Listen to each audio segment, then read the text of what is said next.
After my brother Markus Bott had been assassinated by the German Bundesnachrichtendienst, I found a very interesting article in his papers.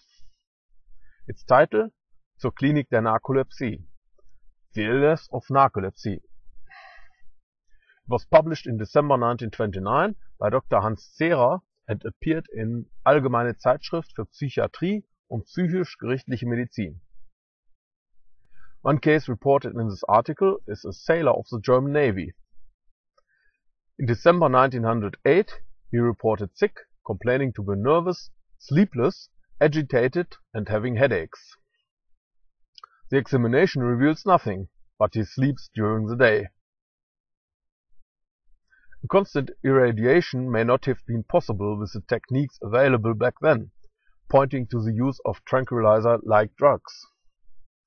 But because of the immediate onset of some effects, many of the following statements can only be explained with electric currents induced by directed energy. The sailor reports that during transition from being awake to sleeping and vice versa, he often felt a cramp-like contraction of his whole body. This was accompanied by the feeling of ants moving along his back. Obviously, the crude techniques used back then caused electrical sensations as side effect. During 1909 and 1910, his condition worsened. During artillery exercises, he reportedly fell to the ground sleeping. While moving a spoon to his mouth, he closed his eyes and fell asleep. While on guard, he fell asleep, dropping his bayonet. He became more and more agitated and was punished several times. He became so weak that he was no longer able to stand guard. When he was picked on by his comrades because he was sleeping, he moved to another place and continued sleeping. He was always late or did not show at all and was found sleeping somewhere. In October 1910 he was dismissed as unfit. After having been dismissed, he worked as a guard and then on a cargo ship. Between 1914 and 1922 he stayed in Australia. Him sleeping at work was not noticed. He allegedly recovered and in 1923 was able to work in a Bolivian mine. Of course, the sailor recovered when he left Germany. Back then German snitchers could not have followed him to Australia, poisoning and irradiating him down under. And certainly not during wartime. Unfortunately, he returned to Germany in 1924. He works in a dye factory. On his way to work, he often sleeps and sometimes wakes up several stations too late. In the morning he shivers and feels ants moving over his back.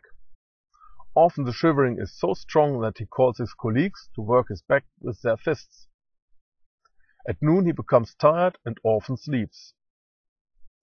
Once he had to spool yarn and while working he was eating. He began to sleep, continuing to eat while spooling. Putting someone to a sleep-like state is done by using electromagnetic radiation to induce a low-frequency current or slow pulse strain in the brain. The naturally occurring brain waves follow the frequency of the induced current. The slower the frequency of the brain waves, the less capable is the brain. Enforcing brain waves of 3 to 5 Hz allows to mechanically continue work, but decision-making is inhibited. For example, one drives straight ahead in a turn. This technique sometimes is named flashing. The equipment used beta wave incapacitator. The text continues. He may be woken up by shouting. After an afternoon nap of half an hour, he mostly feels better and is able to work till the evening, except when he has a sleep day. Then he easily falls asleep and it's very difficult to wake him up. He falls asleep by walking and bumps into persons or objects, immediately being awake and fully oriented.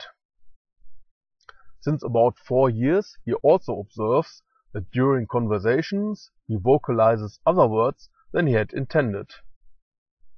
Occasionally he is told so, but in most cases he recognizes it on his own and corrects himself.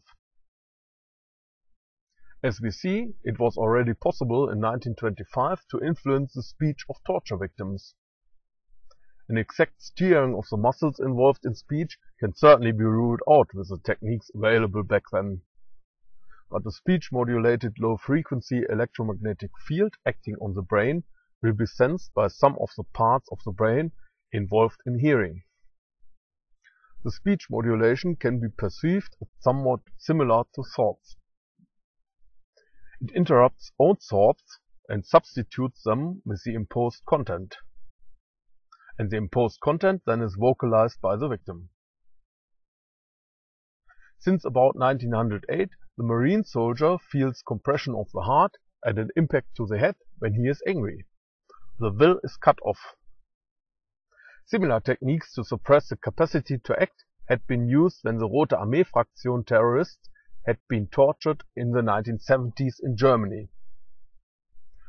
The films made during the Volksgerichtshof trials suggest that these techniques were already used during the Third Reich to prevent the accused to defend themselves. This case also shows mood steering using directed energy having been done in Germany since the time of World War I.